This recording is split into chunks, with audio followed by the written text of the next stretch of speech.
Welcome to the Kackbrat Chronicles.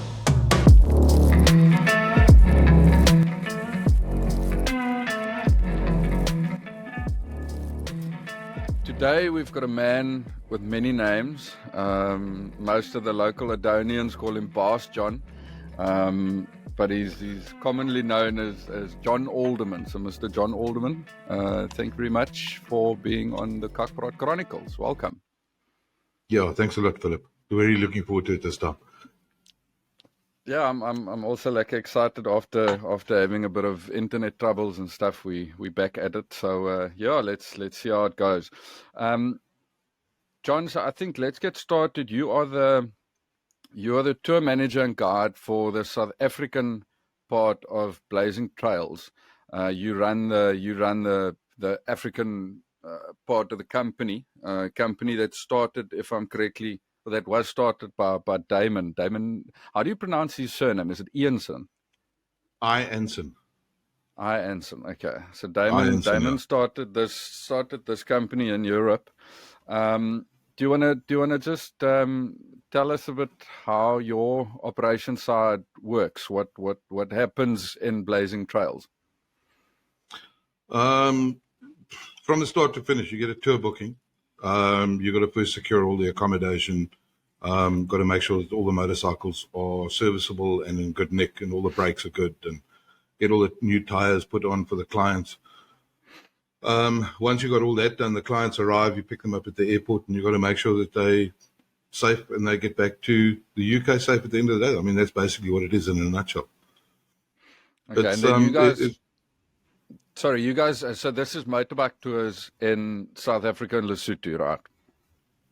South Africa, Lesotho, and Swaziland. Okay. And then where do Oaks, so people fly into Port Elizabeth or Kaapberg, and then you guys fetch them there, and then are you stationed in Addo? You go from Addo?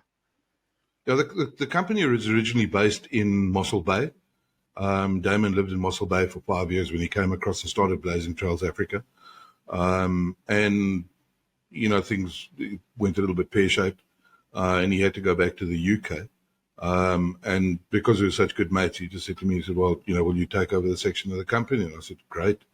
So we moved company headquarters and everything to my place here at the Orange Elephant.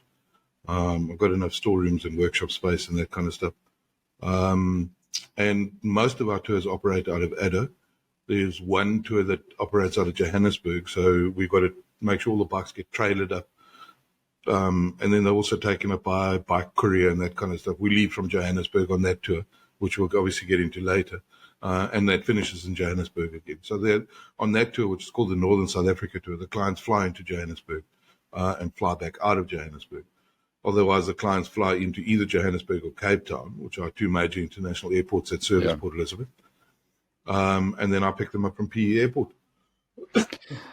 And tell me, most of your, if you can sort of just put a percentage on it, if possible, like where do most of your clients come from? Is it mainly from Europe? From the UK. I'd say 95% of our clients come from the UK. Okay. And the balance come from the rest of Europe. And do you ever get South Africans doing it? It's a very difficult market, the South African market, to get into. And the reason for that is the guy that owns an adventure motorcycle in South Africa rides in South Africa already. So he kind of, he knows the routes and he knows where to go and he knows the accommodations and all that kind of stuff. Where we come in on the tour is that it's basically all in one package. So the guy books the tour. And he knows he's going to do Cape Classic, for example, which goes Addo, Cape Town, then back to Addo again. All his accommodation, his routes, breakfasts. We know all the restaurants, the lunch stops, the coffee stops, all of that kind of stuff along the road. So he doesn't really have to worry about that much. On the Cape Classic, there's a backup vehicle, so there's no luggage on bike. So all their luggage goes into the backup vehicle, which makes it just a hell of a lot easier for somebody from overseas or Europe or the UK to be able to come get around South Africa without any worries, without getting lost or anything. Yeah. What your team, let's put it this way, the South African side of the business, like is it just you, or do you have anyone else that goes along on these trips? Certain of the tours we've got a backup driver. For example, we've got a classic coming up in February where there's 3 or 4 people booked on it already. Josh is going to backup drive for me there. Lesotho, I've just come back from Lesotho now, and I've got a mate of mine from Cape Town to do the backup driving. So at this stage, and I know this is a bit of a cliche and everybody uses an excuse, but I mean, COVID did hit us quite hard. Yeah. So, we're still trying to build the company back up to what it should be. So there's no extra money lying around to go and employ somebody to be able to, to run the backups and stuff.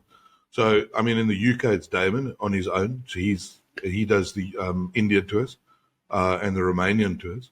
And in South Africa, it's me on my own, and I do all the South Africa, Lesotho, and Swaziland tours. Okay, so it's quite. I take it that you're quite busy because you have to keep the bikes up to date.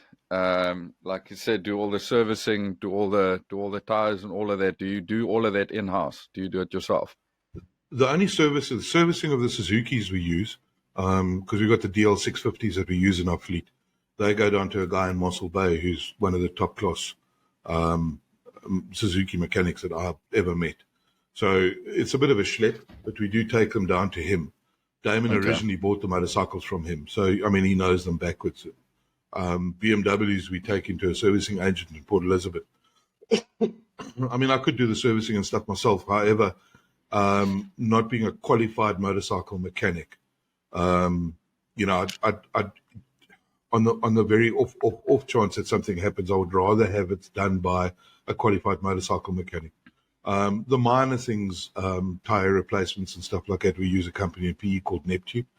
I do things like the brakes and if they're mirrors and levers, all the minor stuff that I do myself here. Stuff that's not going to affect the performance of the motorcycle. Yeah. Apart from the brakes. What if you is it mostly experienced riders, or do you get people that have never ridden a motorbike before coming to do these tours? No, you have to have a motorcycle license, and you have to be relatively proficient on motorcycle riding. Okay. To be able to join. We have had people, and obviously you have to have a driver's license, a valid UK driver's license, or whichever country you come from, to be able to ride. We've had 1 or 2 guys that are novices, but your tours are tailored around your slowest, most inexperienced rider. Because everybody can enjoy that tour, including the most inexperienced rider. So you're not trying to hook it into corners and lean it over into ridiculous sort of obtuse angles. Everybody's got to be comfortable on the tour, and at the end of the day, one of the main aims is to get everybody back safely. Yeah. So, if you've got an inexperienced rider and you're riding hard and he tips it, it's in my eyes, it's quite like a bad reflection. So you've got to take everybody's riding abilities into consideration. Yes. Yeah, no, it makes sense. Because obviously you want to make it enjoyable for everyone. You don't want one bike to play catch up the whole time. Because I take it you guys ride in a group. It's not everyone going at their own pace and meeting up somewhere. No, look, there are certain sections sometimes in a very, very, where there are some faster guys in the tour, and they do want to ride a little bit faster and stuff. And basically what we will do then is we'll have the guy in the backup vehicle is a sweeper, in other words, so he'll ride at the back. I won't necessarily go out ahead and ride fast, but I'll say to the guys, look, give it 20, 30 Ks on this road, and then pull up and wait for us. Okay. You got to try, as I say, you got to try and make it as enjoyable as possible for everybody on the tour. And if a guy's used to riding at speed limit of 120, but you're putting along at 80, he's going to get frustrated. Yeah. And as soon as you start getting frustrated, you start doing silly things, you start taking silly chances and stuff, and that's when accidents can happen. So we like to try and keep the guys' concentration up slightly. And then also, I've also found that sticking to the speed limit or riding slower than the speed limit, a lot of the guys are there to ride and enjoy a lot of the scenery. Yes. We've got some really, really unique, beautiful scenery in this country, and especially some of the routes that we take. We do the Karoo desert areas, we do mountain passes, we do the Western Cape, we do the Garden Route. In Lesotho, we do, all the really hard mountain passes. We do things like Sani. So you don't want to go racing up and down Sani because you're not going to appreciate it at the end of the day, and you could bin the bike as well, which is also not very good for me. Don't want that. I don't like people binning my bikes. Yeah, as you said, now you wanna take in the scenery. You wanna be able to look around you and sort of see the stuff that you need to see. You don't want to be concentrated full speed on the bike, just looking at the road ahead of you. Obviously, we are driving bikes. You can't just fucking meerkat it and look at everything. But it mustn't be at such a speed that you don't fucking take in the scenery around you. Another thing is the guys have got to be comfortable if they do want to slack off and they want to ride slowly. You've also got to be aware of that. Because, there are certain areas that we ride through that are magnificently beautiful, and some people wanted to stop and take photographs. So you've got to be mindful of that all the time. We obviously along the routes and stuff, because we've done them numerous times, there are identified, sort of points that we've identified that make a good photograph or make a good viewpoint or a good place to stretch your legs or whatever. But different people like different things, and they want to photograph different things because that's part of their memory system. So if the guy wants to pull off, he's basically always in my rear view mirror. And on a lot of the other tours, there's always a backup vehicle behind him as a sweeper. Yeah. So you'll see a guy pull off, and you'll pull the group off.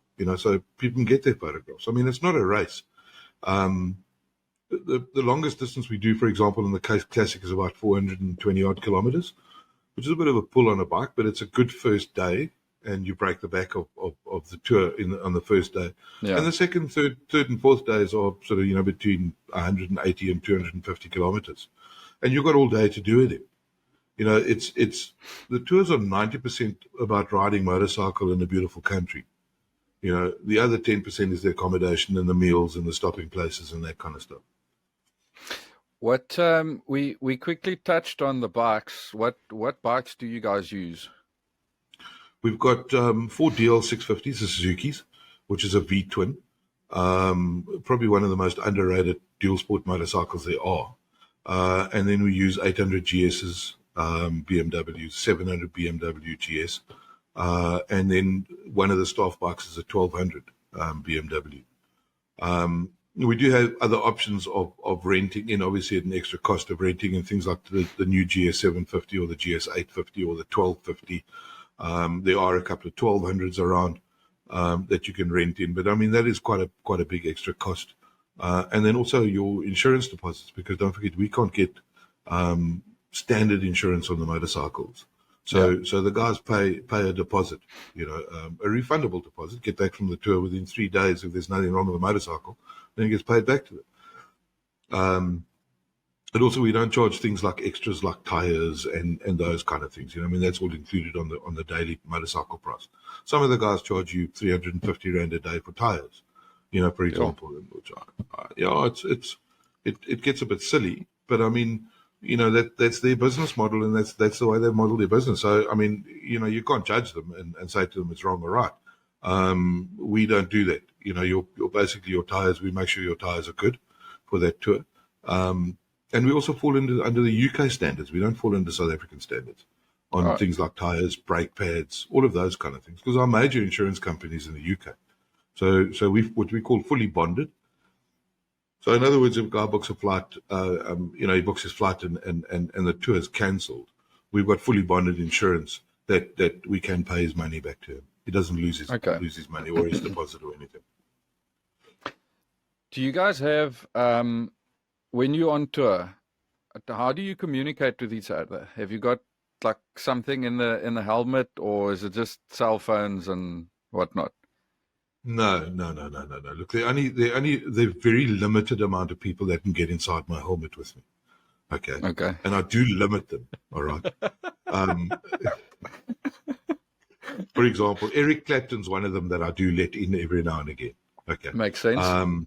and guys like Guns N' Roses and Ian Anderson from Jethro Tull. I don't mind him sitting inside my helmet with me, but I don't want any whining and chirping and stuff. And most of the guys don't have the Bluetooth headsets. I use a Sena headset. Most of the guys don't. For that specific reason. Our groups are small enough to be able to easy to communicate. And then also prior to leaving the day, we do give a short tour briefing on road conditions and direction of travel and distance till, we stop. And then I do give the guys, for example, the hotel's telephone name and telephone number. So if they do, heaven forbid, get separated from the group, and they've generally got cell phones with them, they can phone the hotel. They do have my number. They've got the backup driver's number. So, there's a lot of those kind of things in place. Okay. Tell me these, okay, so the routes that you do, we've now mentioned the Lesotho one that we'll get to now, because I really want to get into that one, but what other routes do you normally do besides the Lesotho one? Okay, so at the moment we're running 4 tours. We've got something called the Cape Classic, which is kind of more of a holiday on a motorcycle. Okay, there's nothing hectic, there's nothing hard about it. It's good tarred roads, nice little back door pieces, we call them here, little back hamlets and villages in the middle of the Karoo that we stop at. The hotels that we use are kind of between 3 and 4 star all along the route. So that's kind of more of a holiday. It's very pillion friendly as well, because there's a lot of tarred roads and that kind of stuff. The other tour that you do that's down to the Eastern Cape, Western Cape is called the Taste of the Cape. Kind of a little bit more off-roady, a little bit more funky, eclectic accommodation, if you can call it that. For example, we stayed at a place like Angie's G-Spot, which is, it's different, let's put it that way. Do the guys normally find it? Listen, I'll tell you what, I think it's probably one of those biggest myths that's out there. And that's the biggest chirp, I mean, we pulled in there the one day, and we had one of the ambulance motorcyclists from London, a guy called Paul, absolutely fucking amazing guy. And I think Paul's one comment was, "Fuck me, I never knew there was one." That's definitely an interesting place to stay at. Yeah, I mean, if you look it up, it says that it's hot beer, lousy food, cock service, And the owner by the name of Harold, who is a character in his own right. But they've got some pretty cool accommodation. Yeah, that must be one of those. What's it? Undersell and over. What's the man? Yeah, undersell and over expect, or something like that. Above your expectations. Yeah. That's very, very cool. So and all of the trips are ring routes. So you go down to Cape Town and then back to Addo. It's not one way and you drop the bike off. No. It's just the thing is, because there is just so much to do between here and Cape Town and so much to see and so many places to get to, that's why we take mostly through the Karoo and then down through old Route 62, end up in Cape Town and then come back on the on the coastal road all the way as far as Cape Agulhas. Okay. And then from Cape Agulhas, then we do N2 or 102, which is the old road. So we do all of those kind of mountain passes that are supposed to be closed, like Blowkrans. We do Blowkrans. We do Nature's Valley. So we try and take people off the beaten track as much as possible. And can you, if I, for argument's sake, if I book a tour, can I tell you, let's say for the one down to Cape Town, can I tell you, like, listen, I really want to stop in the Rust, for argument's sake, but the Rust is not on your tour plan. Can I make changes to places that I want to see, or have you got a set list of, okay, no, we're going through this and this and this place down to Cape Town? It all depends on the numbers of the tour. Okay, so if you and 3 of your mates came on a tour, okay, and you said to me, we want to do the Taste of the Cape, but we want to ride as much gravel as possible. I can tailor make it for that, but it at the end of the day, it boils down to what's advertised on the website. So what's on the can must be in the can. Yeah. Unless you're a couple of mates together and say, no, hang on a second, I'd like to do, I want to go to Prince Albert, or I want to go to Sutherland, or I want to do this, I want to do that, the next kind of thing. Then I can. It's quite easy to tailor make a tour. I mean, most of us have ridden all of those roads already. But most of the time, the itinerary on the tour is what sells the tour. Okay. If there's a group consensus, we've got 5 or 6 people, and there's a group consensus that you want to do a little bit more back roads, a little bit more, how can I put it, gravel or adventure stuff. But more off-road. It can be put in. Yeah, it can be put in. So in other words, the overnight stop will stay the same, but the route to the overnight stop will change. Okay. And then, oh, sorry. How big are your groups normally? Have you got a minimum and a maximum in there? Minimum is 1. Okay. And maximum is... I would hope the minimum is 1. Otherwise, it's just you driving up and down. I wouldn't be too grumpy at doing that either, though. But, I think, maximum we can do between 12 and 15 with rented in bikes and stuff. With our own motorcycles and stuff, we can do 9. What's your bike? What do you take normally? And I'll be very honest with you. I love riding the DL650. Honestly, I do. It is so smooth, and it's so light on fuel. With the fuel prices as they are at the moment, the thing's so very light on fuel. It's comfortable, and you can sit at 120, 130 all day long on the bloody thing, even tour. So I either ride a DL650 or I ride an 800 GS. One of the two of them. Do you never take the 1200? I have taken the 1200 on occasion. Just the first tour we did after all the opening up of all lockdowns and all that bullshit. We just had a couple on the tour, and they were quite open to the fact that we didn't need a backup vehicle. They were very accomplished motorcyclists, and they were quite happy the fact we didn't need them. So I took the 1200, and all of their luggage, their clothes for the week, the 10 days or whatever it was, we packed into the 1200. So that was the last time that I took the 1200 on a tour. But it's such a cuck thing, because I have to ride a motorcycle every week just to make sure that they're going. Really, it's a fucking hard job.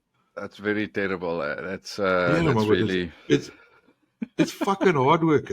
But I mean, I suppose somebody has to do it. Otherwise, some other poor oak would have to do it. Yeah, shame. Yeah, when I'm in South Africa next year, you can always tell me if you've got a bit of a hard time. Then I'll give some of those batteries a go. Okay, all right, no deal. If I want to take a bit of a break from riding a motorcycle, for God's sake. How long are these trips in terms of days and in terms of kilometers? Lesotho was just over 3,000 k's. I'm not exactly sure how far it is. The kilometers vary all the time. I think Lesotho was 2.9, call it 3,000 k's, and that was, I've got to look at my calendar. I think it was 11 days or 12 days on the road. The Taste of the Cape's a nice little shorty. It's 8 days, and we end up doing about 1,700 k's in that. The Cape Town tour is just over 2,000 k's, but on the Cape Town tour there are 2 down days. So in other words, you get 2 nights in Cape Town where you've got a complete off day off the bikes, and then 2 nights in Mossel Bay where you've got a complete off day on bikes. So that is also around about 12 days. What we try and do is we try and make it a 2-week. So they fly out on the Sunday from the UK, and they leave here on the Sunday to get back to the UK 2 weeks later. So we try and fit everything into those 2 weeks. And then is it all of your overnight stays are, as you said, 3-4 star places? You guys do you do camping ever? No. The closest we come to camping is Angie's. That's the Okay. closest we'll come to camping.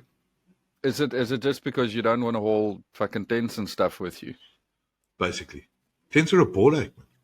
An absolute pain in the ass, I mean, and I feel like an old tit like me, you got to crawl out of a tent. Fuck me, I look like a donisip. But you octopus climbing out of a Mrs. Ball's chutney jar if I come out one of those little tents. No, it doesn't work too well.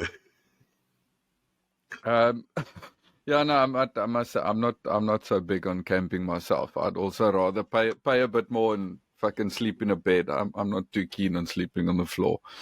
Yeah, there's a South African, a black woman, South African comedian, okay? And she hit this camping thing on the head the one day. I was listening to one of her, I don't know if it was a podcast or what it was, but shit, she was funny. She was saying she's never ever come across, and she can't understand why white people, okay, go out and they buy 250,000 rand trailers and caravans to go and pull into a squatter camp and live like that for 2 weeks. She says they could just go and visit her in the log shed.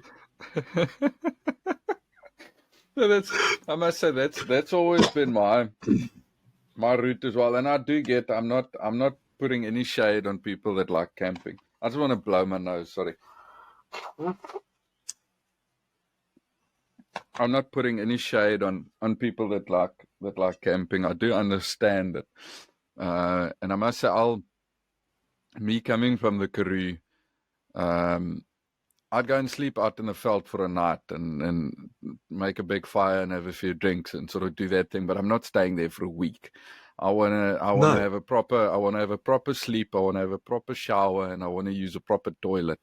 I'm not keen on sharing all of that with 75 other people in the campsite. No, man, you don't want to go out and shit in a hole and bath in a bloody sheep water trough. No. I think we've evolved a little bit further than that. Yeah, no, shit, definitely. And it's bloody expensive nowadays. As you said, I mean, if you buy a proper camper van or proper tent and all the kit that you need to do that, you can fucking buy a beach house for all of that, for all of the money that you're paying for all of this bullshit. And then you need a proper vehicle to tow everything. And then the fuel to get there. No, man. And if you take that in, that money that you're going to spend, call it 300,000, 350,000 rand, okay? And you put that into unit trusts or whatever.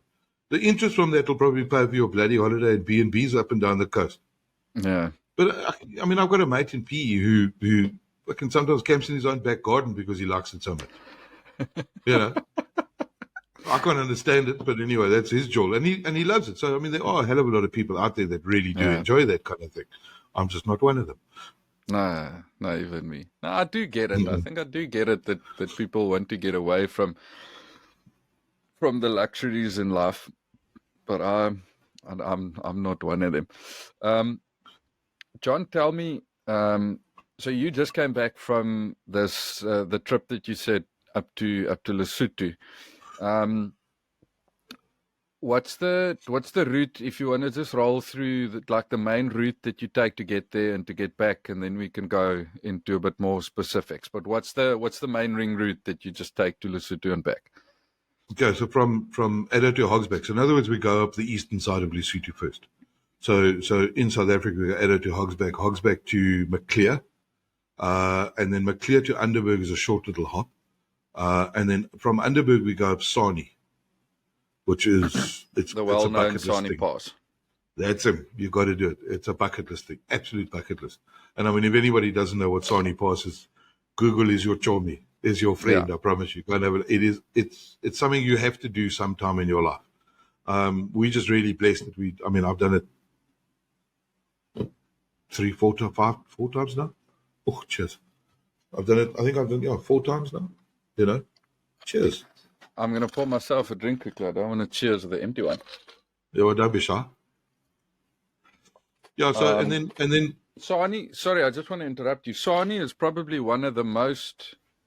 Or it's probably the best... Would you say it's the best sort of motorbike driving pass in South Africa? Difficult to say. It's difficult to rate them 1 to 10. Because they're all absolutely awesome, I promise you. Excuse me. Sani Pass can be an absolute bitch and can come around and turn and bite you in the arse in the first, 500 meters. Yeah. The last time we went up now, and Nick he's a really good rider. He does track days and he rides these crotch rockets that burn rice wine and all sorts of shit like that. Sorry, cheers, Boss John. Cheers, my bud. So, and I think we did Sani 45, 50 minutes. It was in really good condition. They've done a lot of work on the roads. A lot of the culverts and stuff have been replaced, so all that wash away water, doesn't wash dongas and stuff. The top switchbacks are still tricky. You've got to concentrate quite hard to get up the top switchbacks.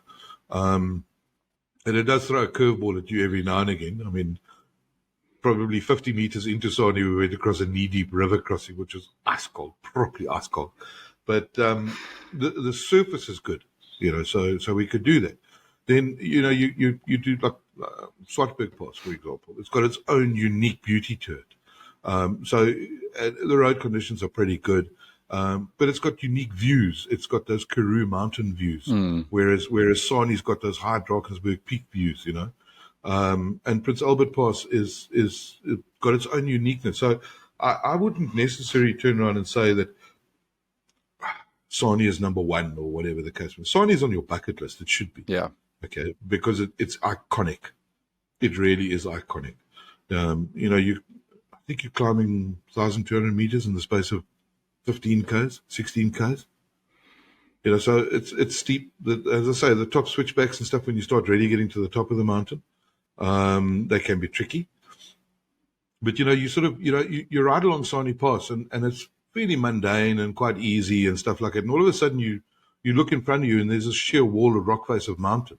And you realize that, no, mama, fuck me, I must go up this thing now, no matter what. So, yeah, I mean, there's so many, come back to mountain passes and stuff like that. There are just so many mountain passes in this country, gravel or tar, that are just worth riding. I mean, it's amazing, absolutely incredible. Do you sleep? Sani Sorry, yeah. No, I mean, Sani, as I say, Sani should be on your bucket list, 100%. Yeah. Do you sleep? I'm not so clued up because I know that Sani's got a pub at the top, right? Yeah. Yeah, there's a pub and a lodge and everything up there. Okay. Do you guys sleep over there then, or do you come back same day? No. We go up, and that's how we get into Lesotho. I mean, a wonderful story now. This tour that I've just done now, we get to the South African border post at about 9 o'clock. And it was relatively cold. I think it was about 10 degrees or something. And you've got to bear in mind we're going into summer now. Yeah. So the immigration and border control is shut up. It's closed. Windows closed. Doors closed. Everything's closed. Yes, I thought, hang on a second. I look through the window and you have these 3 policemen sitting around a fire. So we bang on the window with much gusto, which they didn't enjoy too much. And there was no Home officials there. Home Affairs wasn't there. So I said to them, what now? Get the stamp out the safe. Oh, no, they're not allowed to get the stamp out the safe. So I said, well, fuck it. Let's go. So we went up the top, got to the Lesotho side, got stamped into Lesotho, because you have to have a passport to get into Lesotho, being a complete independent country.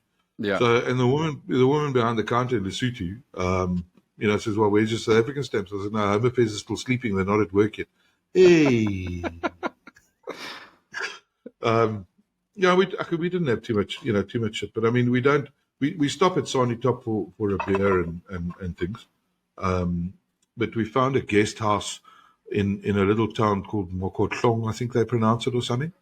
Monsebo Guest House. And the person that owns it is family of the king. Absolute little gem. A real gem of a place. There's a young girl that runs the kitchen and runs the guest house and stuff. I mean, you get dinner, bed and breakfast there. Not a problem. And there's an old lady that faffs around and comes to your room and makes sure that everything's fine and stuff. But absolutely awesome people. So we stay there. We used to stay at Sani Top until we found this little place, and it's 100 times better. Absolutely 100 times better. And then where do you go from there then? We basically take the main road that runs past Letseng Mine, runs past Afri-Ski, the only 2 ski resorts in South Africa. So it runs past Afri-Ski and then goes through a little border town called Putepute, and then comes back down to the bottom end of Gatsidan, Yeah. which is that huge hydroelectrical project in Lesotho. It's built by South Africans and I think the Swedes and the Basuts and I can't remember what other nation was involved in it, but it's a huge project. And we stay in what used to be the camp or the housing complex for the people constructing the dam. So we overnight there. But I mean, we left Motopong we left Mansebo and it was about 25, 27 degrees. So it was nice and warm. Yeah. And as we crested the top of the mountain pass going down into Lejone, which is the little town that we stay at, okay, it hit 6 degrees. Pissing Bloody rain. hell. And there was ice on the side of the road. So, I mean, those are kind of extreme temperatures that you're riding in all the time. Very, very cool, though. Do you guys give the people kit, or do you have to have your own kit coming there? No, they like jackets bring their own kit. Okay. No, they bring their own kit. No, that's a specific. They're coming on specific on a motorcycle tour holiday, so they bring all their own kit and stuff with them. Okay. Helmets and gloves, jackets, pants, boots, everything. And then when you guys come back from Lesotho, when you guys come back from Lesotho, do you take the same route back, or is it a different route that you come back? No, we basically spend 7 days in Lesotho itself. So Okay. we traverse. There are a couple of gnarly sort of roads that we do go on. For example, the road from Katsi to a little town called Tabatseka, 60 kilometers of dirt. Normally takes you around about 2 hours. This time it took us 4.5. Bloody hell. They had a hell of a lot of rain and a shitload of the bridges were washed away. So, the locals had built like causeways across the river, which was still flowing quite strongly. So it was all part of the adventure. It was really cool. In Tabatseka, there's a tiny little shop as you come out of Tabatseka. And I tell you what, I don't know if you ever heard of stuff called a magwinya. It's like a little, the easiest way to describe it is a round donut without the sugar and stuff in it. Man, I tell you what, you're so bloody hungry by the time you get there. Those things are the best things you've ever eaten in the world. So it's generally a packet of Simba crisps and 4 or 5 magwinya, and you break them up and you stuff them full of Simba crisps and you eat that. And it's mooi. Lekker. Yeah. Is the Lesotho trip, is that the most technical one of the 4? Yeah. Yeah, definitely. Okay. Definitely is the most technical one of the 4. Road conditions generally in Lesotho are very, very good. There's been a lot of work on building new roads and stuff in Lesotho, the main arterial roads within the country. And there's some of the nice motorcycle riding roads. I mean, you spend 4 hours solid riding a motorcycle and you're just going into bend after bend after bend after bend. There's no straight piece of road in that whole country. I mean, the longest straight you're going to get is about 200 meters if you're lucky. And then you start going into a bend down a mountain pass or up a mountain pass. Or it's awesome. Absolutely incredible. Yeah, guys people must probably make sure that they've got enough space on their cell phones and their cameras and all that to take pictures, because it must be such a beautiful flipping place to drive through. Do you guys have like GoPros or stuff? Every now and again you get guests that have got GoPros and stuff with them. I don't have a GoPro. Damon's got a GoPro or whatever you call those things on the side of his helmet. And he does get some really, really cool footage. Apparently when Damon's going to listen to this, he's going to hear this, because apparently my photographic skills are really cuck. He gave me a camera, which is apparently a very good camera. Now, I mean, I don't know much about cameras and taking photographs or anything like that, I promise you. But I mean, he said to me, mate, he says, go and learn how to use this fucking thing, please.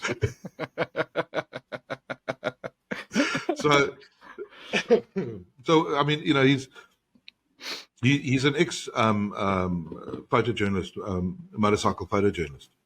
So he's pretty well trained and stuff. So and he's pretty pedantic about his photography and all this kind of thing. So it's actually quite pleasant, because it's easy to wind him up. I know that I'll take 7 cuck photographs and I'll send them all to him. Or what he'll do before he gets here is I'll undo a bolt on the number plate on the back of the truck, so the number plate hangs skew. I met Damon quickly one or two nights in at the backpackers at the pub, and he's a flippin' nice guy, and I'd love to spend a bit more time with him, because the stories that he did have, the quick sort of discussions that we had was very interesting. And I quickly went through the Blazing Trails website, and he's got a very interesting backstory with all that he's done. He's got a very impressive CV, and that it's still ongoing. I mean, he's still, I see he still writes for some magazines and stuff. Every now and again, yeah. It's really interesting. I want to ask you something just about the gear quickly. Do you guys have a set list of stuff saying, listen, here, this is the minimum requirements of stuff that you do need for coming on this trip? Or is it sort of, if you want to rock up with just a jacket, then you must not get cold and that's it? Well, the thing is, I mean, because I would say 90% of our clients are experienced motorcyclists, they rock up with gear that they need. What I do before the clients arrive is I look at a long-term weather forecast for the tour, kind of a thing, like a week before they arrive. And I'll just bang them an email and say, look, long-term forecast in such and such areas predicting rain, or we're going to be having temperatures of 42. I would suggest, pack a rain suit. If the guys don't pack a rain suit, we go down to the local corporatie, and, you can get them for like $120 and they fit over the top. They work perfectly. So it's not the be all and end all. It's just that, I mean, I do give them a slight heads up on maybe, for, sort of weather conditions that we can expect along the tour and stuff, so they can pack accordingly and get stuff accordingly. Okay. A lot of the guys, I mean, most of their kit is top-notch kit. So I mean, for example, like RST kit, that'll be fully waterproof on the outside. It's Gore-Tex and it's this and that, the next kind of thing. So, just to pull over underneath the jacket will keep you warm enough, because, it's good stuff. But yeah, as I say, most of the guys bring their own kit, and they bring what they think they need. They take what I tell them and what their experience tells them. And we've never had anybody that's been short of kit or had the wrong kit or something like that, Tell me, we've now quickly touched on sort of the scenic value of these trips, but especially now talking about the Lesotho trip, what are some of the main, let's call it stopping points, some of the main things that people can expect to see on these trips? Mountains and more mountains and more mountains and mountain passes. I mean, they're the kind of roads that'll make Rossi come in his pants. I promise you. Really though, it's and scenery. There's so many stopping points and viewpoints and stuff like that. And what a lot of the guys find is the friendliness of the Basotho people and the openness of the Basotho people. You arrive at a lodge, and this young 22-year-old that comes from a village that's had some hospitality training. And they're just so open and friendly and accommodating, and all they want to do is just make sure that your stay with them is memorable. And for example, I ran out of smokes. Oh no, I'll go and buy your smokes for you. Off they go, come back, bring my smokes. Everybody, and it's that kind of level, and sort of when you pay your bill and you tip them. We tend to sort of, try and sort of give them a relatively generous tip, because a lot of those people, that's all they're living on. They're just so appreciative. They can't get over the fact that they've not got this extra money and that kind of stuff. And it's kind of just our way of maybe, helping them and pushing them along in tourism, so that, they can expand tourism in that country, because there are certain places that we really battle to find sort of decent accommodation, especially towards the end of the tour, going kind of like the east of the country before you sort of go out the southeast. You battle to find sort of relatively good quality accommodation. But if just by doing a little bit, and I sound like a fucking hippie now, but I mean, by doing a little bit, you get people more interested in tourism, and their tourism industry grows. It's going to benefit us in the long run, because then we've got more choice. You know, as it is, the one guy that we use, who lives in Cape Town now, has got a company called Lesotho Road Trip. So I just emailed Glenn and I said to him, this is what we're looking for. I chat to him on the phone, and he goes ahead and he books everything. You know, he's a pursuit. He's got a pursuit passport. So, Okay. and he books everything for us. And it just makes our job a hell of a lot easier. I gave Glenn a ring and I said to him, I said, yeah, we found this little place, we found that place and this place. And he says, yeah, I know this place. But it's a bit of a hit and miss because, you know, it's got a pub and the pub's open to the public and stuff. And if you get there on a weekend, you're not going to sleep because he's at a party from a Friday afternoon, 3 o'clock till a Sunday morning, you know. So, you know, so it's that kind of inside knowledge that we like to draw on as well. But yeah, it's just, I mean, anybody who hasn't done Lesotho really has to do Lesotho. You kind of get immersed in a lot of the culture. I mean, it didn't happen to us on this trip, but the last trip, what happened to us, we actually got stuck in the middle of a wedding party. Bloody hell. And it was, you know, we got off their bikes and they were milling around. And the locals just took them in. You know, this is a wedding party. Come with celebrations and this and that, the next kind of thing. And I mean, we couldn't spend longer than 45 minutes to an hour there because we had a fair distance to cover. But just that openness of the people and the invitingness of the people. You know, you weird country. We stopped on the top of a mountain between Katsi and Tabatseka. We thought it was deserted. And not even 10 minutes later, this herd oak sticks his head over the top of a rock. Morning, Daddy. So you got to be careful. You can't even just whip it up and go for a piss wherever you want. You've got to have a good look around first. But that's, I must say, I think that for me, that would be one of the best things about these tours is and also, I mean, knowing you and you being the tour guide, I take it that you guys try and make it as what's the word? As immersive as possible, if I'm saying that correctly, because that sounds funny now. But I mean, obviously you are dealing, South Africa is one part, but going to a place like Lesotho, it's for people coming from the UK, it's a almost, I want to say, a bit of a culture shock, because it's you in a different part of the country. It's I mean, as we said, Lesotho's this little gem on its own over there in the corner of South Africa. And it's got its own traditions, it's got its own local culture, it's got its own food. It's I mean, that must be obviously going to the Lesotho, so that's the high point of the trip. But I guess you try and make it as immersive as possible. We do. You know, the thing is, one thing about our trips is that we try and make them as relaxing as possible. You know, so it's. I mean, I said on one of my Facebook posts and stuff, like at this last trip that we did, Nick arrived as a client and left us as a really, really good mate. I mean, I don't know if I'm allowed to say this, and you can edit this out afterwards, but I mean, we were 5 minutes out of the airport, and myself and Ian were sitting in the front of the truck. Ian Cockrell, that covers my backup driver. And Nick was sitting in the seat behind us and looking in the rearview mirror. And I said something to him, and he said, "Oh, mate, you're just a cunt," you know. And that set the tone for the whole trip, you know. Because I mean, I thought, okay, hang on a second, you know, there's going to be no holds barred on this one. And it was a chirp from start to finish. Not all the trips are like that, you know. Some of the people are slightly more reserved than Ian is. But I mean, it's very easy to work around and to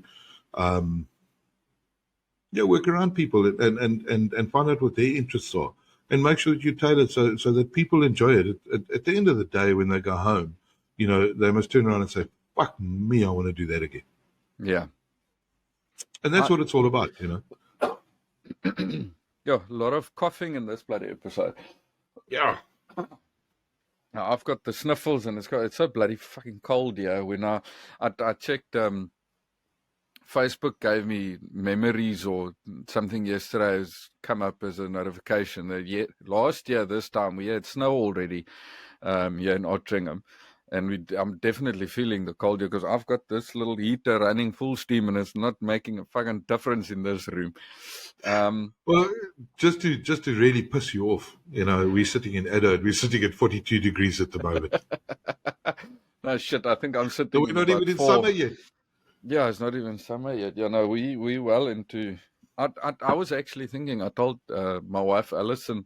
I told her yesterday, the day before. I said, like, I felt like this. Well, this is now our second winter here in the UK, and I felt like it's going colder quicker than last year. And then I saw the photos that I posted last year of the snow and stuff, and it made me think like, fuck, it's not that bad. And now it hit me when I came back from the shop earlier today. It was like 5-6 degrees when I got out the car, and an hour or two later coming here, it was like 3-4 degrees. So it's dropping so quickly. Because I mean, even now it's 1:30 now. It'll be dark in 2.5-3 hours, which is weird as fuck. But anyway, let's get back to the Lesotho trip. I hate to break this to you. Before you carry on, I really, really hate to break this to you, okay? And we're not going to burst your bubble on purpose. But you know what, Philip? It's fucking called old age, my bud. Yo. The older you get, the colder you get. I'm feeling it, John. Alison gives me a lot of shit about me getting old very quickly. Because my body's fucking gone. My back is fucked. My knees are fucked. My ankles are fucked. I'm a 75-year-old in a 33-year-old's body because I'm struggling, and now with this cold weather as well. It's going downhill very slowly, but I've got a good I've got good life insurance. So Alison will be sorted if I leave at 40. I want to be very careful about what I want to ask you now, because I do think South Africa's got a bad rep of being unsafe. If you sort of take a look from the outside, which I don't think is true. There's definitely a lot of places that are unsafe. If you go and ride around at night on a motorbike, then you're going to get grits there somewhere. But I mean, obviously you guys sort out the safety side and you take routes that are safe and all of this. So yeah, I just wanted to ask you sort of that the obviously the routes you take are safe. That's why I say I want to ask this question very carefully. But I mean, you guys don't have any trouble. You guys, there's no worries while you're in Lesotho or driving up or down. Lesotho itself is probably a lot safer than South Africa, to be very honest with you. You know, it's for example, the place that we stay at Mokotlong, you know, it's owned by sort of the king's family, so nobody's going to fuck with you there. Yeah. You know? And that's the kind of general thing around the place, is that, and also the Lesotho people are very, very friendly. I mean, our other trips and things like that through South Africa, luckily, I'm on quite a lot of the security groups and those kind of things. So if there's problems down the road, you know, I think South Africa is getting pretty famous for its protests and doing, Yeah. you know, that kind of stuff. And there are problems down the road, then we've got quite a lot of forewarning. We know how to get around it, you know, and there's no ways. I think that's probably another one of the plus factors of taking a tour with a seasoned guide who knows the routes, who knows the area, who knows the country, and also can speak 6 languages in the country. You know, that also helps a hell of a lot. So what 6 can you speak, John? English and Afrikaans, obviously. Yeah. I speak Zulu, Xhosa. I speak a little bit of Pata, which is a derivative of it's like a dialect, if you want to call it, of Xhosa. And then obviously I speak Siswati as well. Okay. So that basically all the nucleus of all those languages are Nguni languages. You know, which is the same. Matabele is also an Nguni language. You know, it's sort of kind of one tribe of people that came down, you know, through into southern Africa and brought that sort of similar language, the basis of that similar language. It's almost likened to Dutch and Afrikaans, where Afrikaans is a derivative of Dutch. You know, the original language that came down was Nguni, and then you've got the Zulus that came off, and the Siswatis, and then Debeles, and the Matabeles, and the Xhosa. And all of those languages come from the same sort of nucleus language. So it's not difficult to communicate with a lot of people that they use those languages. So, but it helps a hell of a lot. It really does help a hell of a lot. My Sesotho is very poor. I'll be honest with you, it's very, very poor. I can greet the guy and I can say thank you very much, and stay well and go well and do whatever the case might be, and then they just go off on a tangent and I look at him and say, what the fuck did you just say? I'm very poor in that aspect because I come from, as you know, from Beaufort West, which is like central, not really central Karoo, but in the Karoo, and I grew up speaking Afrikaans and English. My dad is English and Afrikaans. My mom comes from Namibia. She, like when Afrikaans people say that they use English as a what do they call it, for self-defense. Defense language. I don't even think my mom can do that. She can basically say yes, no, and Coca-Cola, and that's about as far as English goes. And they often say that a lot of Afrikaans people nowadays are saying that English is like airtime; it runs out. It runs out, yeah. But it's me coming from the Western Cape, northern part of the Western Cape, and then moving into the Eastern Cape.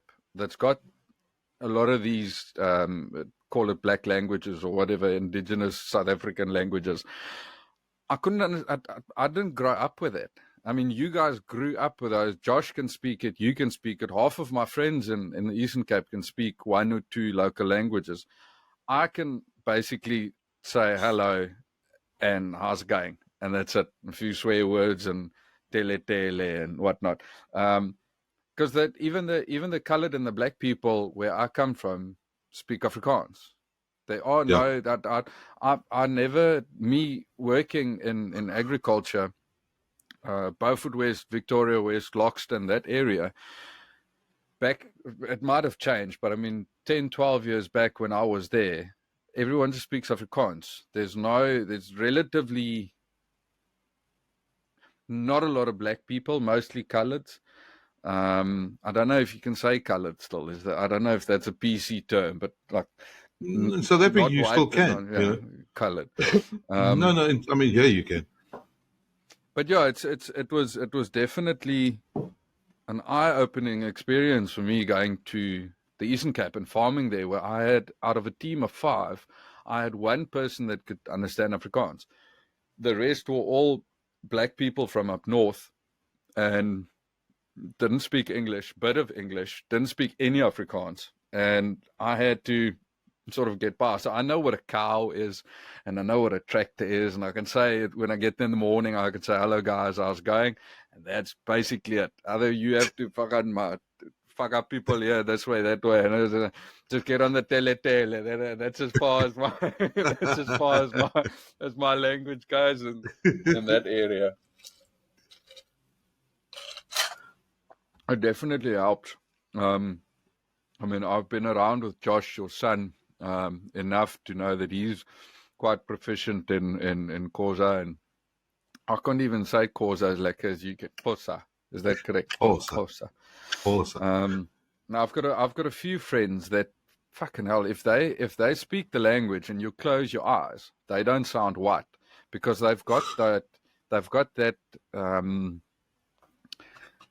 I want to call it a twang, but it's obviously not a twang because twang's American, but they've got that vernacular. They've got that sound down where it's not someone from Joburg saying, Johnny, it's not like they've got that slap the fucking shit out of way them.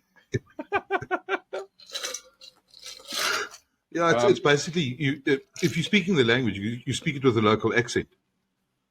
Yeah, the accent. There we go. Sorry, I'm going to open up. I've had enough vodka. I'm going to pour myself a whiskey. On these trips, is it normally just men, or do you get a lot of women? When it comes to riders, not the oak in the back. Do you get a lot of women riders? We do get a good couple of women riders, and I was chatting to Damon not so long ago, and he says that One of the interesting facts is that adventure motorcycling in the UK, the fastest growing section of adventure motorcycling in the UK is women riders. Oh, that sounded good.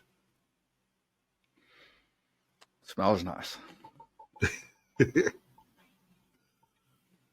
Sorry, yeah? Yeah, and one of the biggest growing markets is adventure motorcycling, amongst women and stuff. And we've seen that now. I mean, the Cape Classic, we've got a woman that, coming with us, and she's riding on her own. And we've had it a couple of times, where women are riding on their own. Not sort of, sitting in the pillion seat. Yeah. It's interesting. It's very interesting to see, because I used to own a 1200 GS. Did quite a bit of riding when I had it. Not massive trips, mainly because I couldn't get mates to do it with me. I was always on my own, or I'd be able to sort of talk one guy into coming along and we'd do like short weekend trips. But I did some bigger trips down to Cape Town, mostly. And I told Alison it's so beautiful here, that I'd love to buy a motorbike again. Obviously down the line when Luke is old enough to do his own thing. It's interesting to see with the shitty weather we have here 9 months, 10 months out of the year. As soon as there is a sunny day somewhere and you drive, there's 75 million fucking motorbikes going up and down. These oaks take no time to get that motorbike out of the garage as soon as there's a bit of sunny weather. It's quick. A lot of the guys were actually saying that, and I mean, I've obviously chatted to a lot of the clients that come across. There are a few of them that ride them year round. The real hard, sort of die-hard kind of motorcyclist guys. But they're guys where you guys have got a taxing system that you can only you can tax your motorcycles for the summer months. You can pay tax on your motorcycle for the summer months, and you use it and then you store it in the winter months. Which is also a bit of a cost saving, really, at the end of the day, we don't have to do that. I mean, we basically almost got good weather all year round. Yeah, the structure here around motor vehicles is me coming from South Africa. It's very interesting because if you see, it's one of the first things that I picked up driving from London up to East Yorkshire, where we are now, is you don't see shitty vehicles on the road. You don't see stuff that's not roadworthy. Yeah, obviously David never drove past you. I'm gonna have to send him a message and tell him to just give you a bit of shit because we're digging it out. I love it. But that was one of the first things that I picked up that I told Alison, and it's because we have to do a yearly MOT on our vehicles here. I don't know what MOT is. Motor fucking what. I don't know what MOT stands for, but it's basically like a roadworthy test that we have to do every year. And if you fail on one thing, like we had, I think our one, the little blinkers on your door on the side, the one that little blinker was out, like your turn signal. It's indicator. Obviously one indicator you've got one little one on the door. Yeah. That one was out and it failed. We had to get that fixed before they could put us through on the test. So it's such a small little fucking thing. Where in South Africa, people will drive around with half of their vehicle fucking missing, and then it's just fine. You don't see that stuff here, and that's very interesting. Anyway, John, how did you get into bikes? Have you always been a petrolhead? Yeah, I started 14, I think, when I started riding. I was 14, and then when I went into, we were conscripted into military service then. Then I bought myself a GSX 450 Suzuki, and that was a fucking machine, which I promptly binned and wrote off. But I've always been into bikes, always ridden bikes and stuff. And then when I got married and kids came along, I wasn't allowed to have a bike for quite a long time. Fucking children, they just irritate me with that kind of shit. But yeah, then when the kids got into high school, I was chatting to Cheryl and said, fuck, I'd like to get into a bike with you. And she said to me, yeah, well, look, I will choose it. You can have a bike, but I'm going to choose it. I don't fuck whatever. It's got 2 wheels and a motor. You put petrol and oil, I'm happy. So I got what they call a little Honda XR250 Tornado, which is a little 250cc. I think the equivalent now is a CRF 250 or something like that. It's a little road legal sort of farming bike, really. That's all it is. Yeah. And I was quite happy with that. I put 15,000 Ks in 2 years on that thing. So I did a lot of long trips. I built my own pannier racks and built my own panniers and all that kind of crap. And then upgraded to the XR650, which Joshua, we still got now. It's still parked in the garage. We still ride it. That was in 2012. That's 2010 that I got back into motorcycling.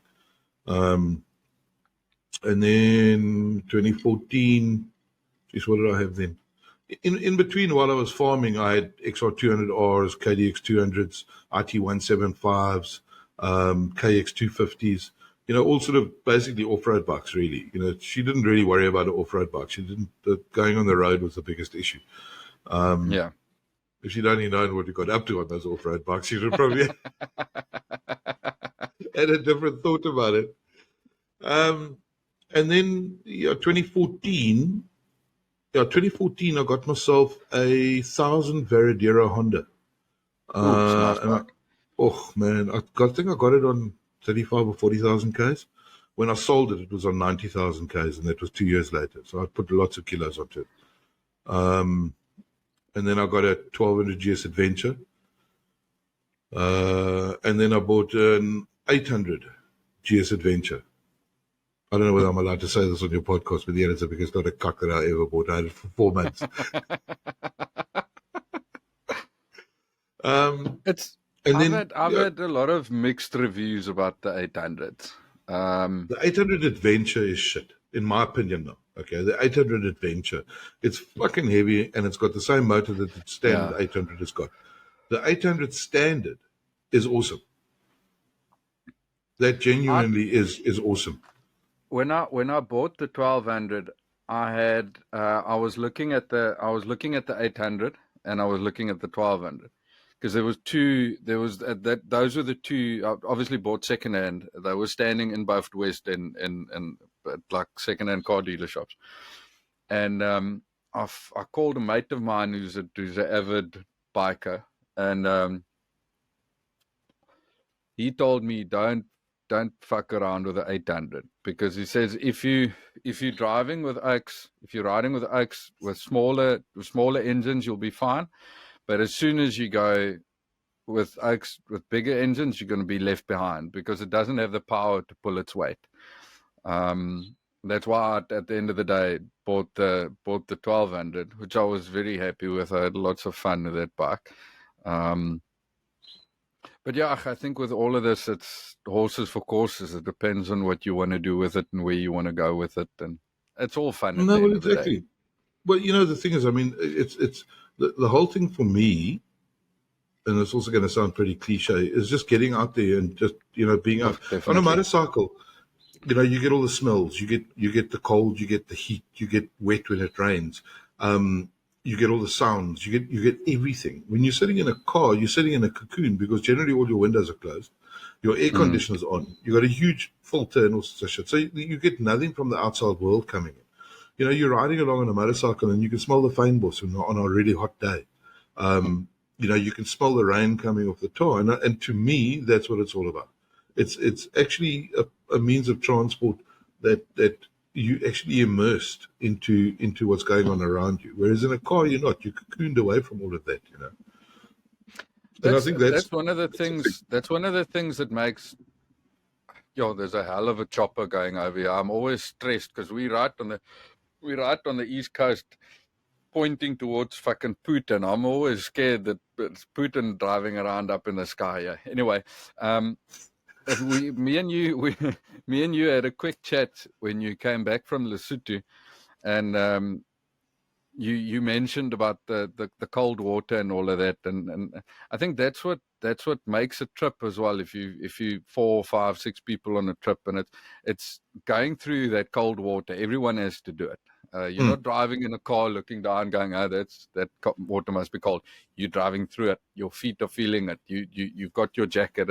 It's all of that stuff where it's, once again, it's an immersive fucking bike ride. It's you are part of it. It's not, you're not just driving through it. You properly going through it. And it's I think that's, at the end of the day, probably one of the biggest stuff that you take out of this out of these trips is you're stopping at the top of Sani Pass and you're sharing a beer with a guy and you're going, fucking hell, that water was cold. Or bloody hell, that turn, dude, that last turn we had to take was fucking difficult and this and that. Did you see that thing? Or did you, it's, you get to take in so much more information on a motorbike than what you would be able to do if you drove up there with a fucking Land Cruiser. No, 100%. And I think to me, at the end of the day, that's what it's all about. Is that everybody, 90% of people that ride motorcycles are kind of the same sort of people. There's that common thread of riding a motorcycle, and you do something as gnarly as Sani Pass, and you get to the top. I mean, it's exhilarating, number one. And for me, it was exhilarating that Nick got to the top of the pass, and he had no shit, and he thoroughly enjoyed it and stuff. And it's actually, it is an achievement, it really is an achievement to do Sani Pass. I mean, some people will turn around and say, oh, yeah, it's for calling. But I can promise you it's not. For me, it's definitely not. It's an achievement to get to Sani Pass every time you do it. Because it changes. Every time you do it, it changes as well, I mean, that's what I'm saying. Sani can be an absolute bitcher, and she can throw all sorts of cock at you that you're just not expecting. I mean, this last trip, I mean, we got to the point where when we got to Underberg, we had to make contingency plans that if they closed Sani because it had snowed too much or something at the top, because they were predicting heavy snowfalls, on the Drakensberg and things. Luckily, they didn't, and the road condition was awesome, and we could do it. But that's the thing with a pass like Sani, which is so iconic,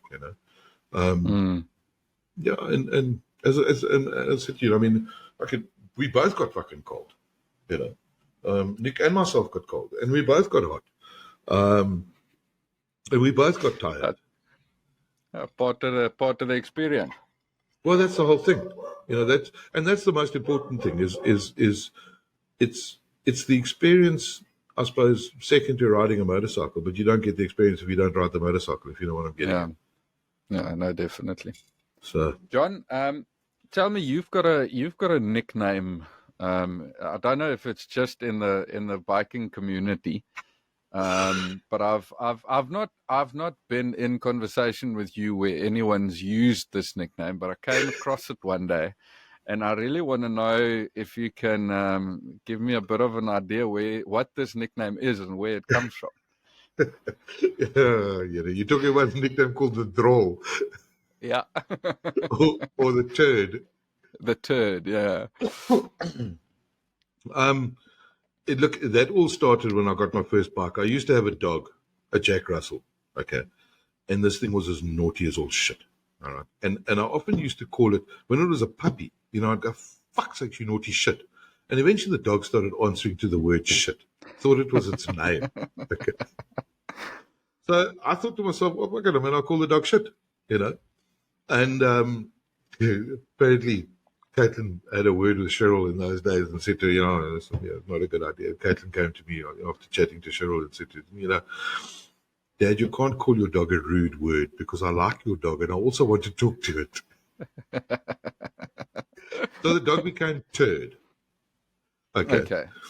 And Turd got canine distemper, and we had to put him down. And he was still a young dog. He was an awesome dog. He was one of the best little gun dogs that I'd have ever had as well. Being a Jack Russell, you'd never think he was a gun dog, but he was an amazing gun dog as well. And so every motorcycle I own after that is called Turd. Okay. So that's just in honor of the dog. And years ago, I started writing a book called Casting from Turd. So my actual forum name on the Wild Dogs is Casting from Turd. Now, casting has got nothing to do, all right, with turning a turd into a piece of gold or a piece of steel. There's no casting like that involved, okay? It's got fuck all to do with it. Casting from turd is about, I'm a slightly obsessive fly fisherman. So what I do if I get a chance is I'll pack a fly rod and stuff onto a bike and I'll go fishing. Okay. And that's where the casting from turd came from. And I started writing a book about, sort of the adventures and all that kind of, just for myself, kind of thing. And that's where the name came from. And of course, turd was then translated by the Afrikaans speaking community of our country, which is the drol. Drol. Yeah. So my favorite saying is, ek is die drol in jou drinkwater. There we go. Yeah, that's a good Afrikaans one there. What did your wife Cheryl think of that? of you taking on the turd nickname? Look, the thing is, we were married in 86. So yeah, she knew me quite well, and she knew to take most of the stuff that I do with the pictures off. And it was just one of those things, it was just nothing you could do about it. It is what it is, and that's how it was. And she used to just giggle about it, Shame. John, I want to ask you about Cheryl, because we lost Cheryl due to cancer, right? Yeah. When was this? 5th of August 2014. 2014. Okay. Yeah. I wanted to ask you about that because I know you guys did the what is it called? Tough Enough to Ride in Pink, if I'm correct. As a sort of like a cancer run type thing. I think that's one of the things that I enjoy most about the biking community, and I don't think it's just in South Africa. I think it is worldwide, where you always sort of, if you tell someone you're a biker, then there's this immediate thing coming into your head thinking, oh, this is this fucking gearhead, petrol head that's just fucking angry and walking around with leathers. That there's always that very specific biker thing. But I feel like the biking community is always, they always do these fucking like this Tough Enough to Ride in Pink for cancer, and they do the toy runs, and they do all of these, almost want to call it outreach community fucking stuff, which has always been fascinating to me, about the biking community as a whole, where they're always the people that take part in all of this stuff. It's look, I think motorcyclists as a whole have a sense of community amongst themselves. Okay, and I'm not saying it's because of the stigma that's attached to bikers, as people call them. I mean, I don't refer to myself as a biker. I ride motorcycles. I'm an adventure motorcyclist. But you do get guys that refer to themselves as bikers, and that's fine. That's their identity. But regardless of who you are and what you do, if you ride a motorcycle, there always seems to be the sense of community. It's happened, I don't know how many times. We park next to the road and two bikes will come across and the guys will slow right down next to you, open the helmet up. You guys okay? No, we're fine. Okay, cool. And off they go again. You're sitting working with a puncher and bikes come past, the guys pull off. End of story. So you've got 5 or 6 people just helping you fix a puncture on your bike. And that's what I say about the whole sense of community about motorcyclists. And there's a thing that to me is very, very true. Some of the nicest people that I know and I've ever met ride a motorcycle. They've got a shaved head and full of tattoos. And those kind of people are gems because you expect the worst from them. And I'm talking, when I say you, I mean sort of kind of general member of the public that doesn't ride motorcycles and stuff. And these guys get involved in every single little bit of community project that they can, and that's just because they are a community on their own, and they have that community spirit. Just getting back to the Tough Enough to Ride in Pink thing, is that 2014, end of 2013, beginning 2014, actually the 1st of January 2014, in about 2013, Cheryl had carried on chirping me and said to me, because there was this guy going around the world and his wife had breast cancer as well. And he'd have photographs taken of him dressed in a tutu in Niagara Falls or in Tokyo or wherever he was, and she always used to chirp me and tease me and say to me, "You'll never do that. Yeah, fuck, you'll never do that. You never put on a tutu," whatever the case would be. And I just left it and left it and left it. And she went down to Knysna. Her family from Oz came out, and she went down to Knysna. And she was visiting with them. And I stayed behind because the backpackers are still open and running. And I put it out on one of the Wild Dog forum.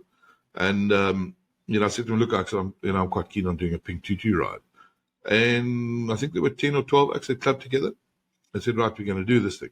And people made me a fucking pink tutu, and this one gave me a pink leotard, and there was a pink T-shirt, and on the back of the T-shirt it said, all this just to make you smile, or just to see you smile. I think I still got the T-shirt, but it was like one of those pink cut-off anti-vests that sit in the trailer park is going to bore you with an empty beer bottle. It was one of those kind of vests. And that's all how it started, and the slogan was actually coined by one of the girls in the Wild Dogs, Martina Hitchie. She coined the slogan that you're tough enough to ride in pink. And it was just all about breast cancer awareness and those kind of things. And I mean, it's taken me all over the shop. I'd completely forgotten that I'd done a second ride, and we'd gone through places like Maltino and Burgersdorp and Steinsburg and those kind of places. And years later, David and myself went on a fishing trip, and we stopped off in Maltino, and we booked this little accommodation on the farm, and the farmer said to me, "Yeah, but I know you." I said, "Yeah, but I've never seen you in my life before." So he said, No, I know you. You came through here, you were in a pink tutu, and you spoke to us about breast cancer and how to handle women with breast cancer and what you do and that kind of stuff. So it did have pretty good far-reaching effects, which was quite cool, which is, what we set out to do in the beginning. Yeah. I think the slogan is nice, that the tough enough to ride in pink, because I think it goes further than that. It's not just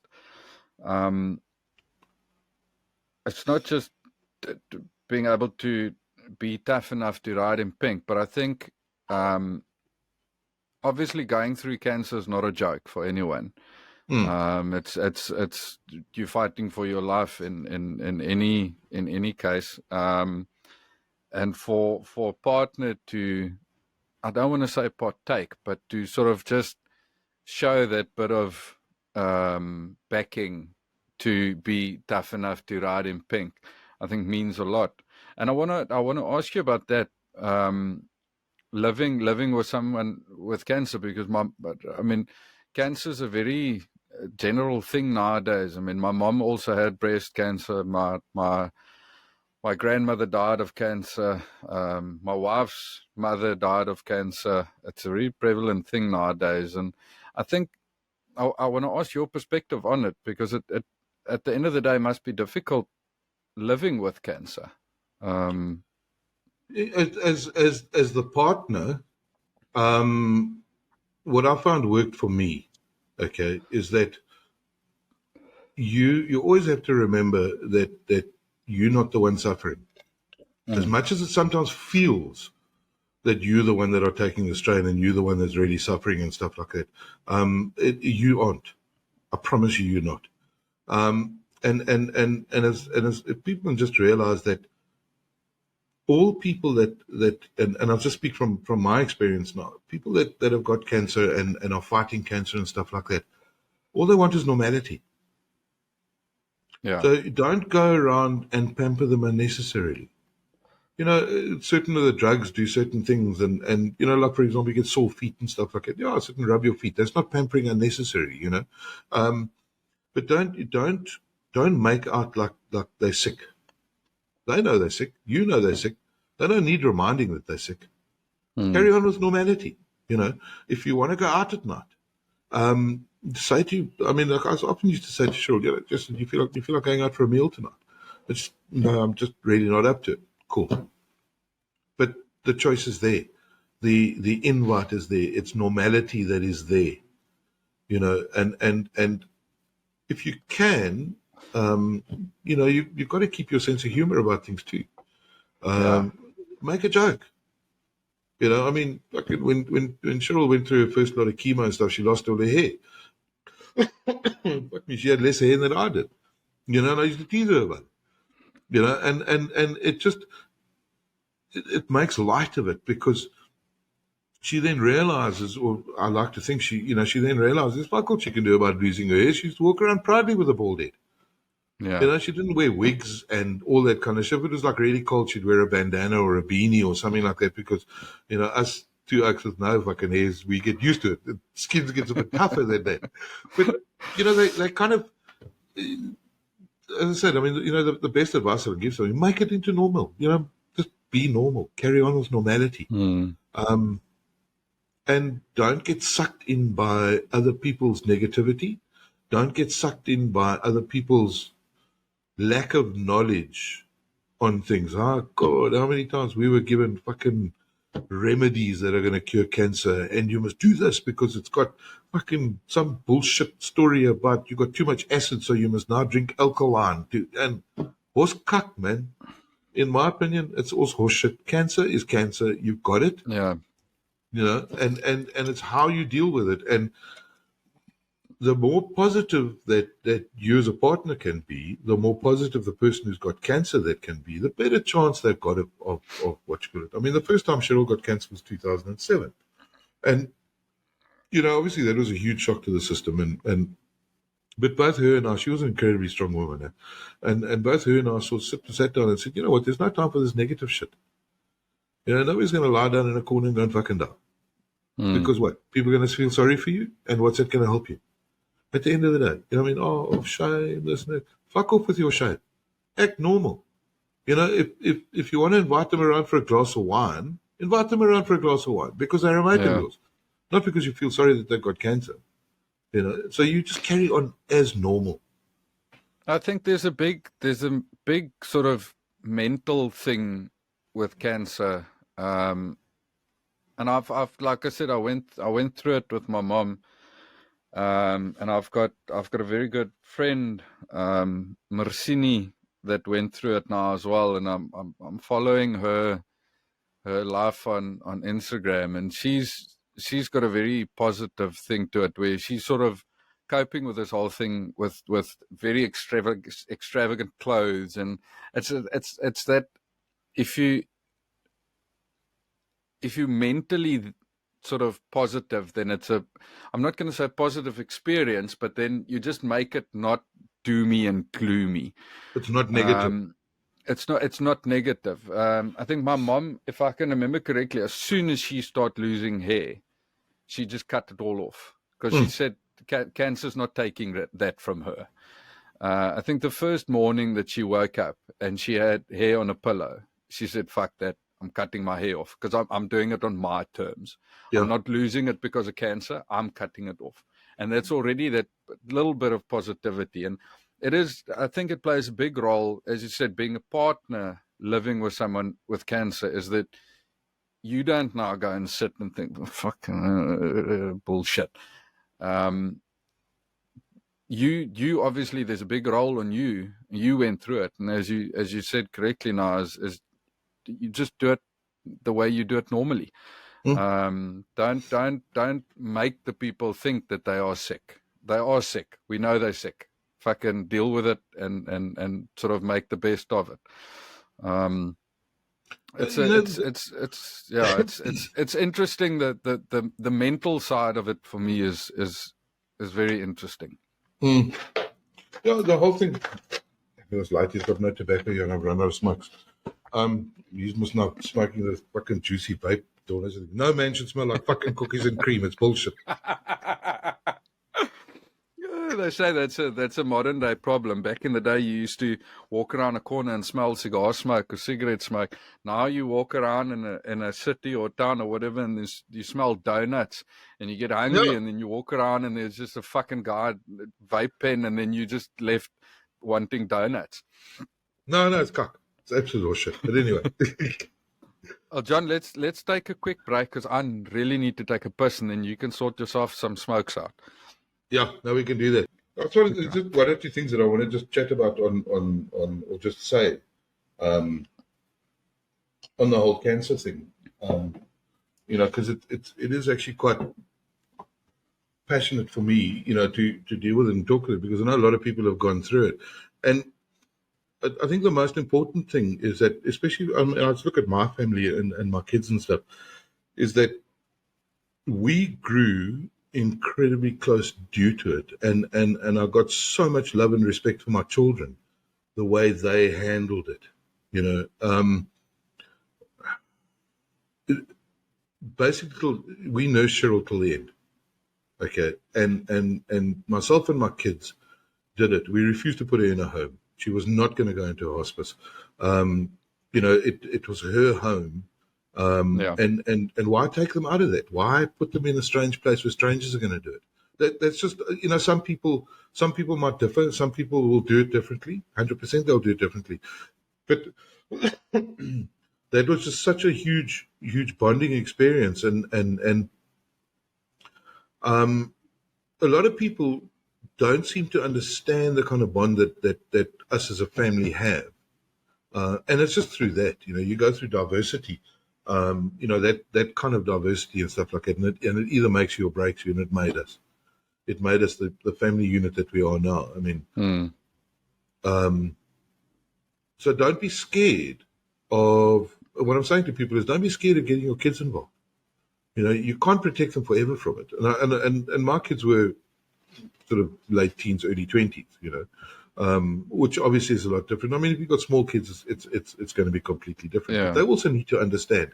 And I found what that understanding does bring, and what that understanding and their participation in the whole thing actually gives them a lot more closure, if you want to call it. You never really get closure, because you still get the bliksoming. And the one thing that pisses me off the most is, I mean, why should a person like Cheryl get it and suffer when the other fucking useless pieces of shit that are walking around Earth just stealing oxygen? But it also gives the kids a sense of purpose, and I'm just talking from our experience, and it gives them, I wouldn't say a sense of accomplishment. There's another word that you want to use to it. It's just a sense of doing something. A sense contribution. Of take away that, but you also take away that sense of helplessness. Because let's face it, I mean, most of the time you're going to feel pretty helpless.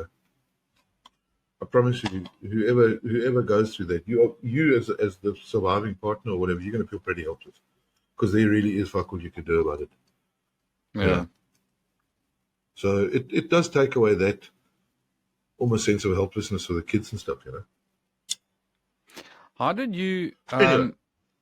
how did you, I want to ask you one last question. Seeing as we are in the month of November, which is, I think, what's it, testicular cancer month? Prostate cancer. And prostate cancer, and I think just generally sort of men's mental health type vibes things. Well, fuck me, I missed that memo. I might be wrong with it, but anyway, I wanted to just ask you.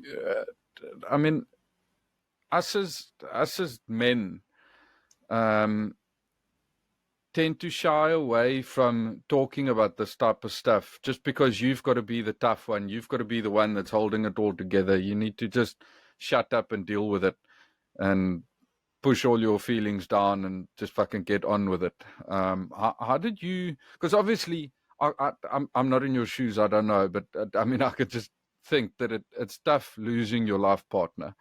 It's tough losing someone that you've chosen to spend the rest of your life with, and now you can't. How did you deal with it? How did you go? How did you carry on with life?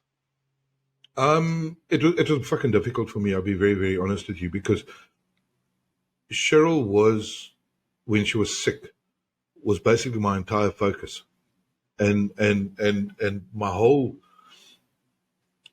basic existence went around making sure that she was okay and she was comfortable and stuff. And when she'd gone, I spent probably better part of a year just locked up in my little flat, and fucking nobody must come here. And I was actually quite a grumpy twat, to be quite honest with you. I think everybody could tell you that I was quite a grumpy twat. But slowly but surely you kind of That's why I said to you, you never get closure. But Yeah. you do slowly but surely, the bad memories fade and the good memories stay, and the good memories start taking precedence over the bad memories. You know? And I think just coming back to what you were saying about man's got to suppress his feelings and all that kind of stuff, it's not a case of suppressing your feelings. I think what you have to realize, it's got fuck all to do. It's not you. It's got fuck all to do with you. You know, it's not your feelings. It's not how you feeling or whatever the case might be. It's got fuck all to do with you. It's how your partner, who's actually fighting the battle, feels, and trying to make their life better and more comfortable and things. Because, you know, at the end of the day, isn't that why you got married in the first place? John, I wanna touch quickly on your trip here to England. You came here obviously to promote, to promote the tours that you do for Blazing Trails. But you said that you dig the bit of fly fishing, and I know you did a bit of fishing while you were here. Yeah, no, we did after the show, which was the ABR, the Adventure Bike Riders Festival, down at Ragley Hall. Yes, we worked harder. So we got home and Damon said, "No, fuck it, we're going to take a day or two off." So got the fishing rods together, went down to the Neen River, and it was it was a fuckload of fun, because one of my bucket list fish was a pike. I really, really wanted to catch a pike, and I didn't catch it on fly or artificials or anything. We'd been fishing a couple of days before the show, and I didn't catch any. I think I caught a small chub or whatever they call these fucking funny little things. But you know, that was my main sort of aim was to catch a pike. So we went down to the Neen in the middle of summer, and I think the first pike I pulled out was about 8.5 pound, and the second one was about 7 pound. So yeah, that was very, very cool. But we had a lot of fun. We had a fuckload of fun. Did you meet any South Africans while you were here? Yeah, I did. At the ABR, we camped at the ABR. So I mean, and the VIP or the exhibitors camping area was kind of separate to everybody else's camping area. So Damon slept in the van because he's such a tiny little thing. He can sleep in the back of those things. I can't. So I mean, I had a decent tent and I made a proper bed and the whole thing. And I would just finish, Damon had fucked off, and I would just finish setting up my tent and stuff. Yes, and there's fucking couple of bikes pulls in and a van pulls in, and I start putting tents up around me. Like, yeah, man, my fuck, man. What the fuck gaan hier aan and stuff. I just sat and I listened to this lot very, very quietly. And when they'd all finished and settled down and they were all flapping around the place and they were all having a beer and sitting like, as I got out my tent and zipped it up. And as I walked past them, I very quietly said to them, "As julle fucking raas vanaand, dan gaan ek julle PK, hoor julle my?" And it was, "Whoa, my fuck oom." And it was guys that had been there for 12 years already, you know. And this is kind of like it's kind of like the first real fucking South Afrikaner that had really come, you know, sort of come across them. So that was actually quite funny. But yeah, I did get into a little bit of shit, or very close to getting a bit of shit with my politically incorrectness.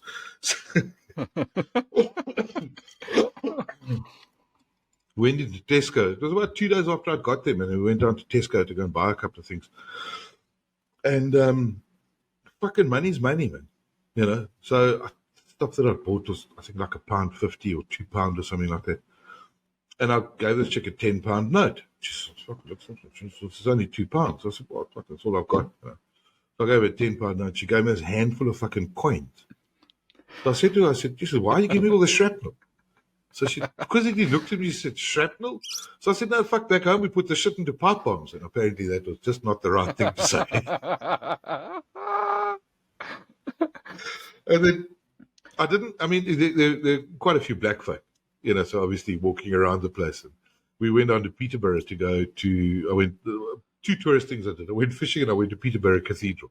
Oh, and I went to a farm called Summerby, or a little village called Summerby. And one of the farms that I grew up in the Free State was called Summerby. So I thought, no, fuck it, I've got to go to this place. Anyway, we go to Somerville. Anyway, so we're walking around Peterborough, and this black oak walks past me. Hey, Mundu Ako. Yeah. And he didn't look at me. I thought, okay, well, you can't be South African.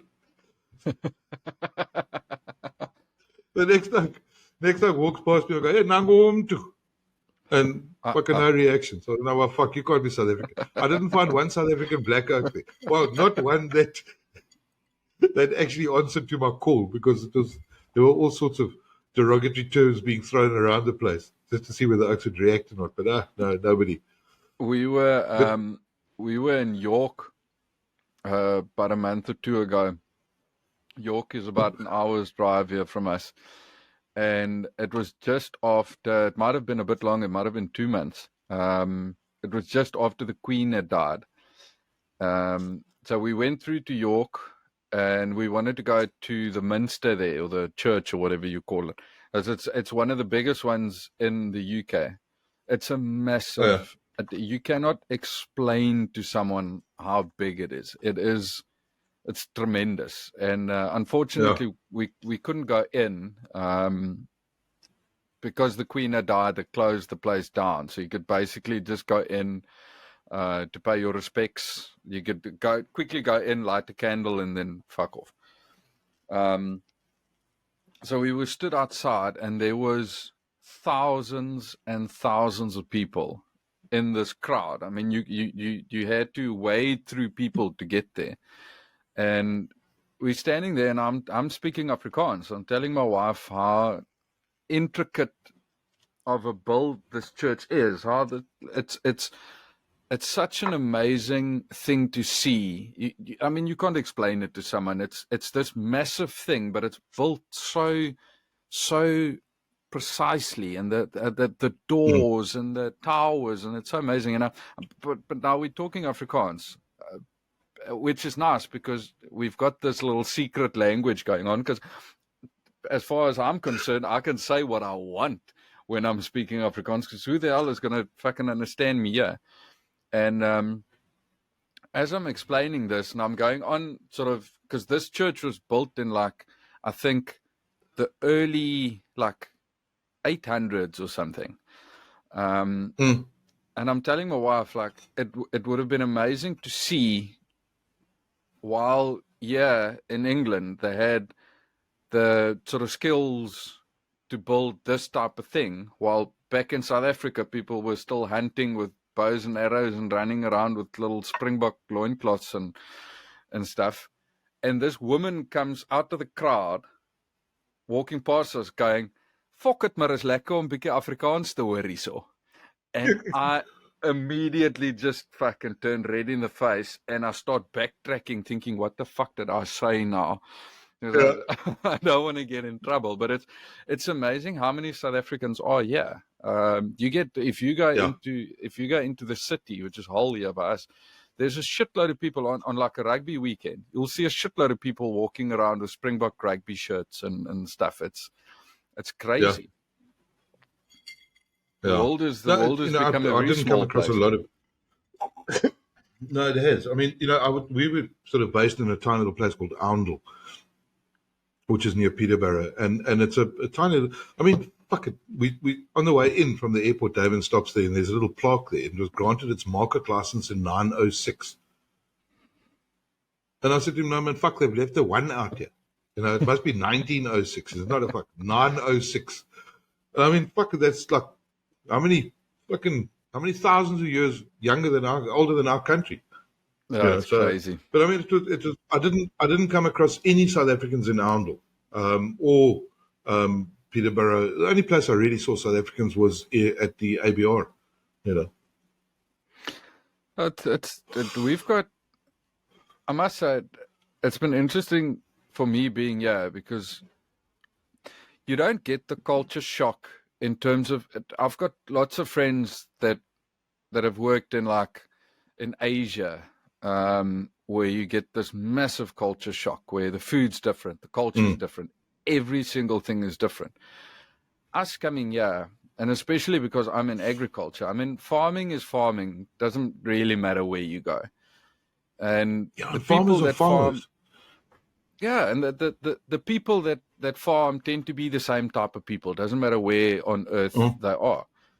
So we don't have. I on a regular basis, I tell Alison, like, I still feel like I'm just in South Africa. I'm just in a far part of South Africa where I don't have sort of a direct route to my friends, but my mind still thinks that I'm not 15,000 kilometers away from South Africa, or 13, or whatever it is. Yeah. Because Whatever it is. the culture's not that different. And it's funny. It really is funny we work with, on the farm, we've got Romanians, we've got Lithuanians. On a regular basis, we deal with Polish. We've got contractors here from New Zealand.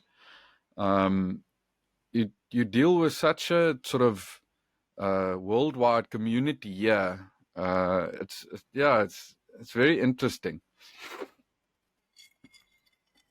Yeah. No, I did find that just coming back to motorcycling and stuff when we were at ABR, those guys that ride in the UK and wherever, we had a bunch from Ecuador next to us.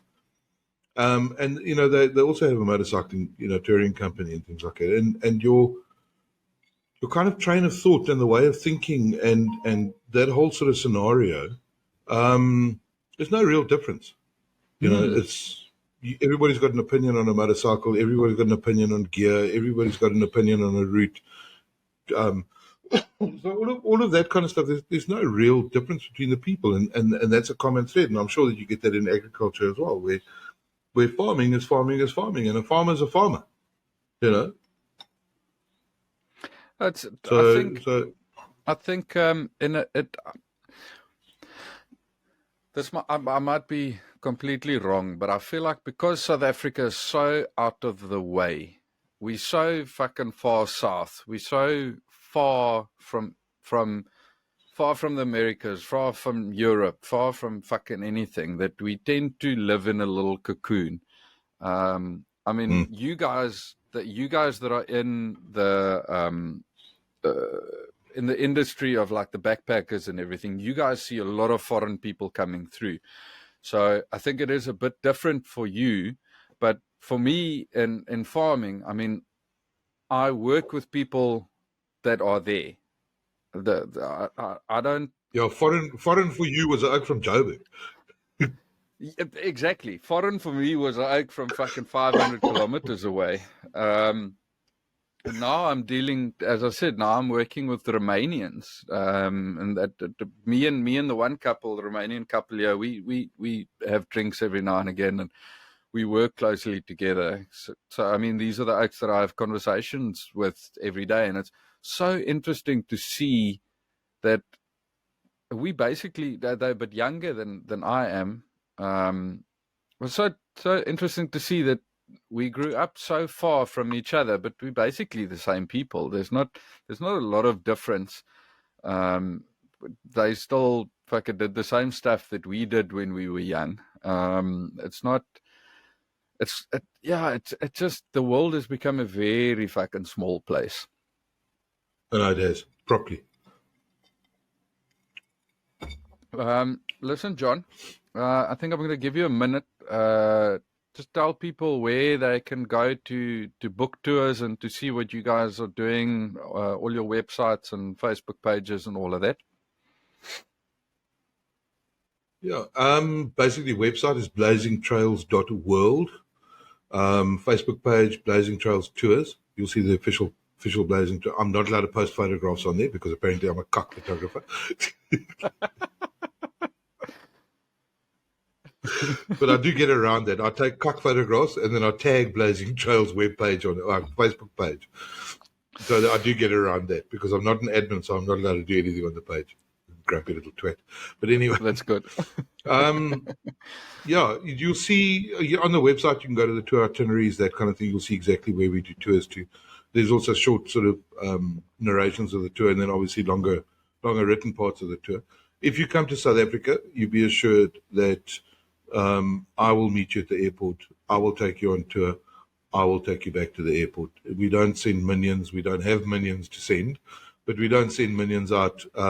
You're dealing with the director of the company in South Africa. The same as if you're dealing with Damon in the UK, you're dealing with the director of the UK company and the Indian company. So anybody can answer, any questions that you basically want.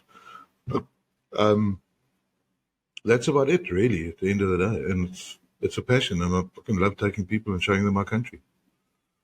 It's nothing better. Oh, that's great, man. And you do it on a motorbike. Listen, all the best. Safe travels when you guys are on the road, and I hope people swarm to book fucking tours with you. And I'll